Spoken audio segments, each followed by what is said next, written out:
ఓం నమో నారసింహాయ. అందరికీ నమస్కారం అండి. జూన్ 21వ తారీఖు అంతర్జాతీయ యోగా దినోత్సవం సందర్భంగా ఇవాళ గత కొన్ని రోజులుగా యోగా ప్రాక్టీస్ అనేక లొకేషన్స్లో పెట్టడం జరిగింది.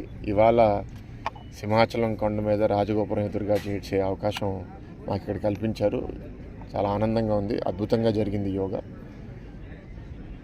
సో గత నెలగా ఈ డిస్కషన్కి కారణం ఏంటి అంటే, ప్రపంచవ్యాప్తంగా యోగా దినోత్సవం సెలబ్రేట్ చేస్తున్నాము. కానీ ప్రధానమంత్రి గారికి మన దేశంలో యోగా ఇంకా ప్రాక్టీస్ బాగా పెరగాలి, అందరూ వాళ్ళ లైఫ్లో ఎప్పుడైతే యోగా రెగ్యులర్గా చేస్తారో వాళ్ళ ఆరోగ్యము, వాళ్ళ శరీరము, మానసిక పరిస్థితి కూడా బాగా బలపడుతుంది.